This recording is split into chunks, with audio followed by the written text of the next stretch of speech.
자카르타 연합의 아름다운 아침입니다. 다 함께 사도신경으로 신앙 고백하겠습니다.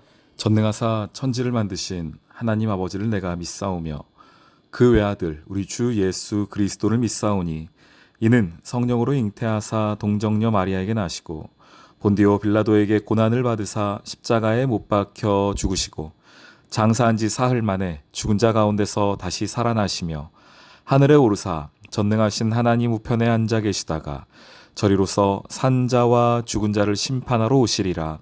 성령을 믿사오며 거룩한 공회와 성도가 서로 교통하는 것과 죄를 사하여 주시는 것과 몸이 다시 사는 것과 영원히 사는 것을 믿사옵나이다. 아멘. 그들이 가버나움에 들어가니라. 예수께서 곧 안식일에 회당에 들어가 가르치시매 무사람이 그의 교훈에 놀라니 이는 그가 가르치시는 것이 권위 있는 자와 같고 서기관들과 같이 아니하밀러라. 마침 그들의 회당에 더러운 귀신 들린 사람이 있어 소리질러 이르되 나사렛 예수여, 우리가 당신과 무슨 상관이 있나이까? 우리를 멸하러 왔나이까? 나는 당신이 누구인 줄 아노니 하나님의 거룩한 자니이다. 잠잠하고 그 사람에게서 나오라.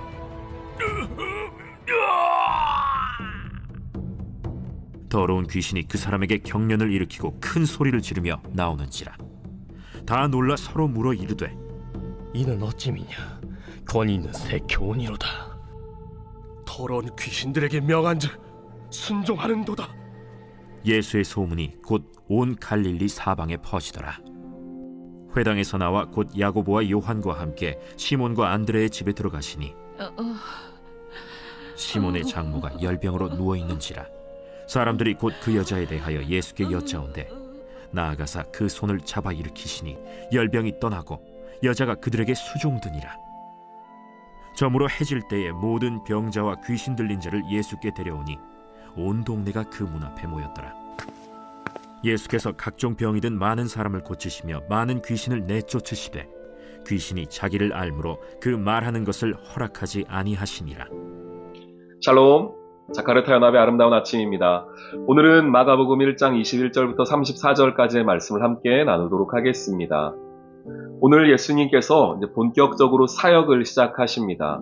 예수님의 사역은 복음 전파의 사역이고 그 복음 전파의 사역을 조금 구체적으로 본다면 가르치시는 사역, 또 전하시는 사역, 또한 치유하시는 사역이 있다고 할 수가 있습니다.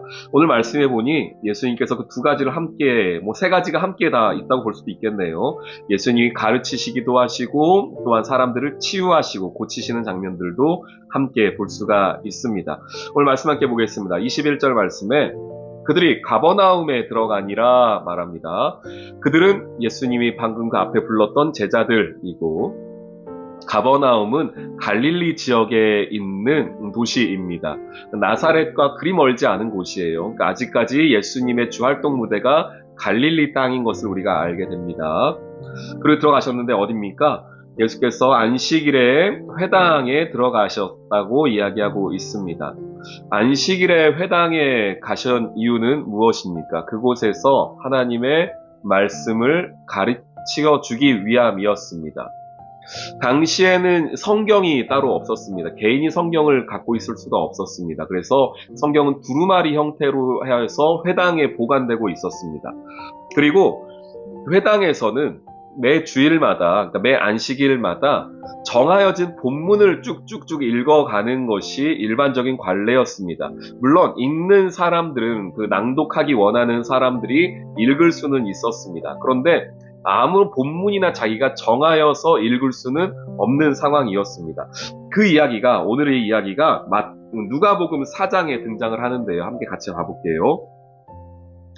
누가복음 4장 16절에 보시면 예수께서 그 자라나신 곳 나사렛에 이르사 안식일에 늘 하시던 대로 회당에 들어가서 성경을 읽으려고 서심해.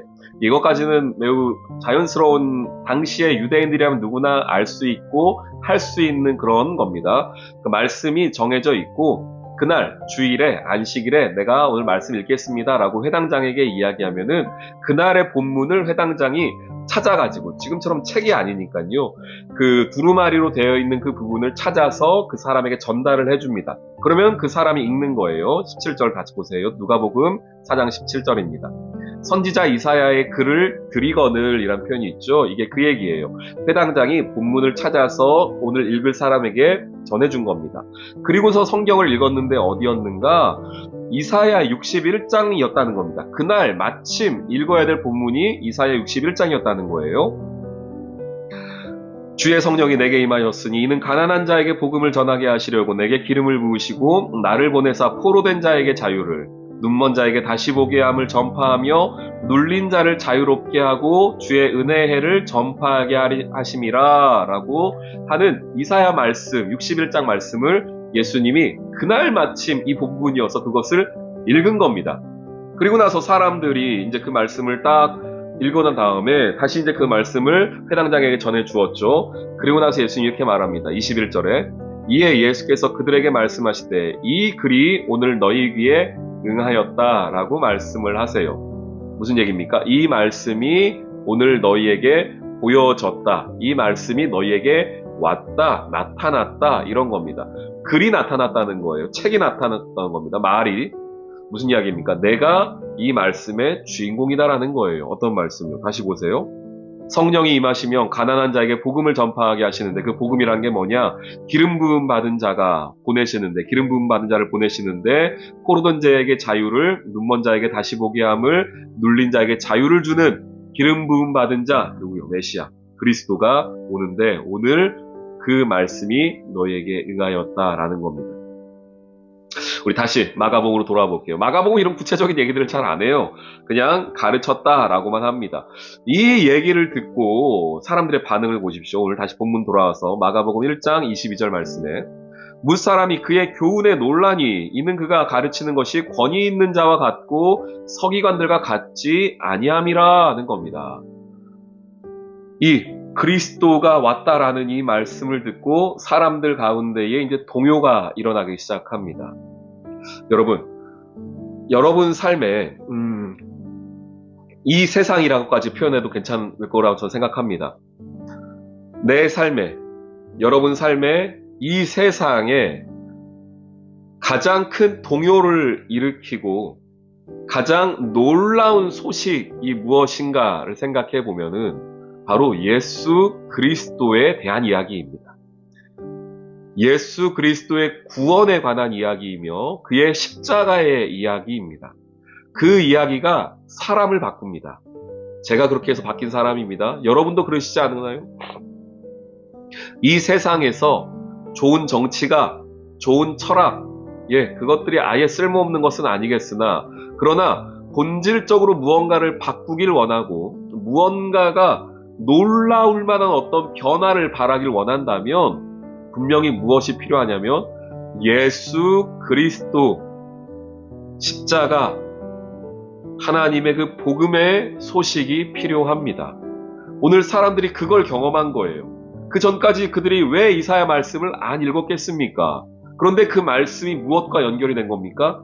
예수 그리스도와 연결이 된 거예요. 그러니 사람들이 놀랍니다. 물론 이 서기관들과 당시의 사람들의 반응이 긍정적인 변화는 아니었죠. 긍정적인 놀라움은 아니었습니다. 나중에 이런 것들이 쌓여서 예수님을 죽이고까지 했으니까요. 그러나 분명한 것은 무엇이냐? 복음이 그 사람들 마음 가운데에 놀라운 변화를 일으키기 시작했다는 거예요. 찔림을 주기 시작했다는 겁니다. 내가 죄인인, 내가 그리고 악한 자임을 말씀이, 성경이 내게 가르쳐주기 시작했다는 겁니다. 그 전에 얼마나 많이 읽었을 성경인데도 불구하고 예수 그리스도와 연결되니 그런 변화가 일어나는 겁니다. 이 변화가 사람에게만 그렇습니까? 아니에요. 23절 마침 그들의 회당에 더러운 귀신 들린 사람이 있어요. 영적인 존재인 귀신도 알아봅니다. 그러면서 말하죠. 나사렛 예수여, 우리가 당신과 무슨 상관이 있습니까? 우리를 멸하러 왔습니까? 나는 당신이 누구인 줄 압니다. 하나님의 거룩한 자입니다. 라고 이야기하면서 이 영적인 존재들에게도 놀라운 사실, 놀라운 소식이 전해진 겁니다. 그래서 그들에게도 변화가 일어나는 거예요. 동요가 일어나는 겁니다. 이것을 27절에 보세요. 권위 있는 새 교훈이라고 말합니다. 귀신이 쫓아가는 교훈을. 아까 22절에서는 그의 교훈, 27절엔 권위 있는 새 교훈입니다. 여러분, 이 권위 있는 새 교훈이 뭡니까? 그저 성경인가요? 그저 성경 말씀입니까? 아닙니다. 예수 그리스도가 이 새 교훈이며 권위 있는 새 교훈입니다. 예수가 빠진 성경은 구약 사람들이 예수님 오시기 전까지 그들이 그냥 읽었던 말씀이에요. 지식이에요. 권위가 없습니다. 새롭지가 않습니다. 그저 그런 말씀이에요. 여러분 삶에 정말 새로운 변화를 원하십니까? 여러분 삶에 이전과는 다른 내 영적으로도 내 삶 전반적으로도 무언가 새로워지기를 원하는 그 내 잔잔한 내 바다 이 표면에 그 호수 표면에 내 마음의 표면에 정말 말할 수 없는 어떤 놀라운 변화, 역동적인 무언가가 일어나기를 원한다면은 여러분 예수 그리스도의 새 교훈이 여러분 삶에 들어와야 됩니다. 여러분 삶에 그 변화가 있으신가요? 예, 있기를 소망합니다. 제가 좋아하는 말 중에 하나인데 아마 카프카가 한 말로 제가 알고 있습니다. 독서란 뭐냐? 독서는 잔잔한 호수에 도끼질 하는 거다라고 이야기하더라고요. 그 잔잔한 호수에 도끼질 하나 하는 게 뭐 얼마나 큰 변화를 일으키겠습니까? 근데 그 독서를 하면서 그동안 깡깡 얼어있고 아무것도 변화도 없었던 그 호수에 도끼질을 계속함으로써 얼음도 깨고 그리고 그 호수를 변화를 일으키기 위한 그 시작점이 뭐냐? 그 도끼질이 뭐냐? 독서라고 이야기합니다. 카프카가 얘기했던 거예요. 저는 동일하게 여러분들에게도 말씀드리고 싶어요. 내 마음의 변화, 내 삶의 진정한 아무것도 일어나지 않은 내 삶에 새로운 무언가가 발생하기를 원하신다면 여러분 예수 그리스도라는 도끼질이 내 마음 가운데 있어야 됩니다. 이 사람들처럼요. 그 예수님 말씀 한마디 듣고 뭐라고 말해요? 그의 교훈에 놀라니. 그 귀신들은 어떡합니까? 권위 있는 새 교훈이다 라고 말하면서 귀신들이 쫓겨가는 것. 그러면서 28절 예수의 소문이 온 갈릴리 사방에 퍼지는 것을 보게 되지 않습니까? 여러분 삶에 예수 그리스도의 그 도끼질이 그 도끼 소리가 울려 퍼지길 소망합니다. 거기서부터 시작된 변화가 있기를 주님의 이름으로 축원합니다. 예수 그리스도가 참 교훈이며 내 삶에 새로운 변화를 일으킬 단 하나의 요인이 될 것입니다. 그 예수로 오늘도 승리하는 여러분 되기를 주님의 이름으로 축원합니다. 아멘. 오늘의 기도. 내 삶의 참 생명이시며 유일한 목적이신 예수님, 주님이 아니었다면 기쁨도 감사도 모른 채 복음을 알지 못하는 사람들과 같은 삶을 살았을 저입니다. 그런 저에게 찾아와 주셔서 제 삶을 복음으로 새롭게 해주시니 감사합니다. 복음에 합당한 삶을 오늘도 살아가게 하시고 전도자로 승리할 수 있도록 도와주세요. 예수님의 이름으로 기도합니다. 아멘.